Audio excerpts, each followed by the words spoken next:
आए दिन तेल की कीमतों में हो रहे इजाफे के खिलाफ आज बेंगलुरु ज़िला कांग्रेस की जानिब से एक बड़े पैमाने पर शहर के मैसूर सर्कल पर एहतजाजी मुजाहरा मुनक़िद किया गया, जिसमें रियासती कांग्रेस लीडरान के अलावा अवामी नुमाइंदों ने भी शिरकत की। एहतजाज में बड़ी तादाद में ख़वातीन ने भी शिरकत की और ख़वातीन ने लकड़ी के चूल्हे जलाकर मोदी हुकूमत की जानिब से LPG के कीमतों में इजाफे की मजम्मत की। इस मौके पर नामानिगारों से बात करते हुए रुकने असेंबली सौम्या रेड्डी ने कहा कि आवाम असल अपोजिशन है। अवामुन्नास को चाहिए कि मोदी की इक़्तिदार वाली हुकूमत की जानिब से बनाए जा रहे अवाम मुखालिफ कवानीन और महंगाई के खिलाफ उठ खड़े हों। आप सभी लोग डीजल पेट्रोल नहीं यूज़ करते हैं, आप LPG घर में यूज़ नहीं करते हैं, आप सब चुप क्यों हैं? मैं वही पूछ रही हूँ। अब अगर आप रोज़ में ये सब कुछ यूज़ कर रहे हैं, आप भी इसके बारे में बात करनी है। अगर आप इसके बारे में नहीं बात कर रहे हो तो मुझे पता ये बस ऑपोजिशन की जिम्मेदारी नहीं है, ये देश के हर आदमी औरत की जिम्मेदारी है। अगर कुछ भी नाइंसाफ़ी हो रही है उसके बारे में हमें बात करनी चाहिए।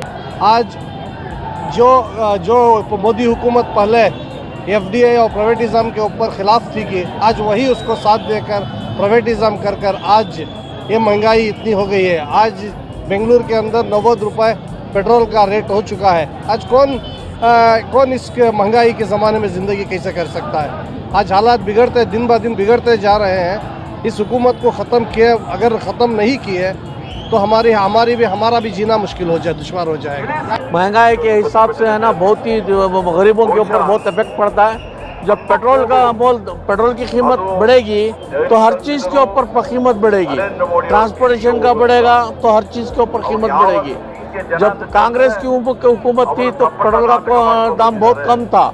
अभी जो बीजेपी की हुकूमत आई तो पेट्रोल का दिन पे दिन हर दिन 2 रुपये 3 रुपये 1 रुपया 1.5 रुपया 50 पैसे हर दिन पे दिन बढ़ते जा रहा है। इससे बहुत ही गरीबों के ऊपर बहुत दबाव पड़ रहा है, गरीब जीना मुश्किल हो गया है। ये देखिए, आए दिन पेट्रोल का दाम कहां से कहां पहुंच गया। कांग्रेस की गवर्नमेंट में इतना मोल नहीं था, इतना मोल गैस का मोल भी कहां से कहां पहुंच गया।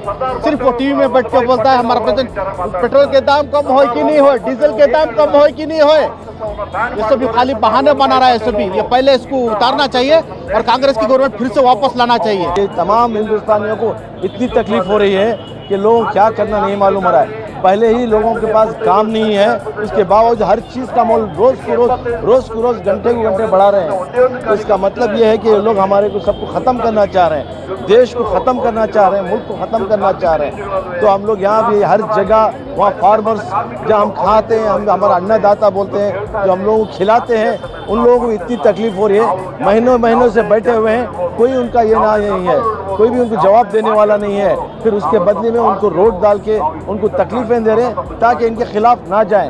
ETV भारत के लिए बेंगलोर से रफीक जब्बार की रिपोर्ट।